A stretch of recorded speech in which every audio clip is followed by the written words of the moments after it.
When you open Google Drive on the iPad, this is the screen that you're going to see when you first open it. You have a search bar at the top that is powered by a search engine with the strength of Google behind it. So it works the same way as if you were browsing the internet through Google.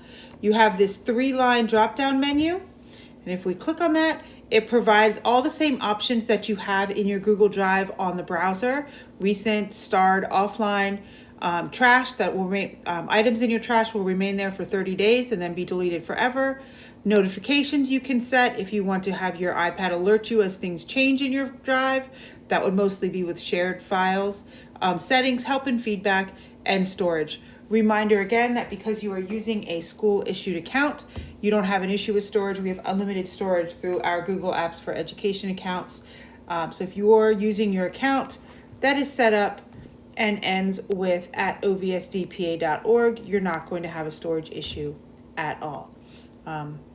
So when you open your Google Drive, you will most likely start with priority. This is going to show you the most recent the most recent files that you have used. You can see I have a variety of files: a Google Doc, that's the blue icon; Google Slides, that's the yellow icon. I have a couple of Google Sheets that are here, that's the green icon.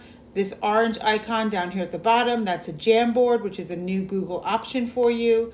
Some other docs. I can scroll to see other files that I've used recently, including you can see some PDFs that obviously I did not create in Google Chrome, but that I've loaded into here and I've uploaded for various purposes. So priority is the things that I have most recently or most frequently used. Google's keeping track of that and showing me things it thinks that I'm going to be needing again. Across the bottom, we have Workspaces. Workspaces are a new feature within Google. It allows you to create this box. You can see the faint box around the outside here where my cursor is highlighting. And that just allows me to pull up to 25 files together around a specific topic that I might use for a specific purpose, and gives me another option for how I organize my files. Down on the bottom here is the shared menu item. So when I tap shared, I get all of the files that people have shared with me. These are files owned by other Google Chrome users and Google Drive users that have shared or opened their sharing files up to me so I can access their files as well. It's a chronological organization based on their share date or based on when I've accessed the files. And I can scroll through there to find different files that I would like to use. Finally, the last menu item down here, files on the bottom left corner, the bottom right corner. Files takes me into my actual drive. Now, these are all the files that I own, folders that I have created. This is my personal repository, my personal library. So anything I've put in here, this is what I've saved and what I've chosen to create. The shortcuts are items that I've taken from other people, and I've created a shortcut within my drive, and it's all organized here, currently alphabetically from A to Z. If I tap the little triangle up here, I can change, or the little arrow, I can change how it's being modified and how I'm viewing it. I'm currently viewing a list version. This icon here, this grid icon, just like on the browser, if I tap it, it shows me an icon version. So again, these are my folders.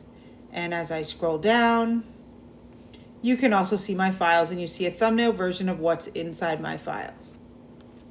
The last feature of Drive on the iPad is this plus sign button down here. That is where you're going to go to create new items. So if you're going into Drive, you can create Google Docs, Sheets, and Slides on the iPad as you're working. You also have the option to create new folders, to upload work, or to use the camera. So if you are looking at using your iPad as a teaching tool, you can use the camera. You can see that I'm in my house. Say hello to Rudy, everyone. And you can take a picture. I can take a picture of documents that I want to upload and save for different purposes. I could also take a video by tapping over onto the video and allowing access to my microphone. So I have all of those options in Google Drive as well. The last thing that I'd like to show you here, and to do that, I'm going to go back to the list version.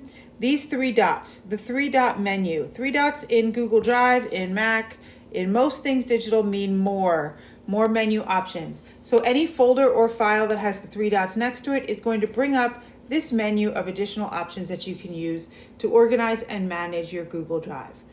So it's very similar to the similar functions of what you get on Google Drive in the browser, but of course the controls are slightly different because it's optimized and developed for a mobile device such as an iPad or an iPhone. Hope this is helpful to you.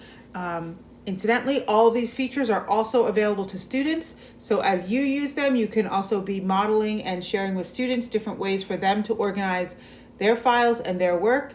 If you ever need to go into a student iPad and help them find some work that they need to submit, chances are pretty high if they have created it as a Google Doc sheet or slides, it's going to be in here in their drive, and you will be able to locate it and help them submit it into Schoology or in whatever other way you need to collect or share information from them. So that's the basics for organizing within Google Drive and exploring Google Drive on your iPad.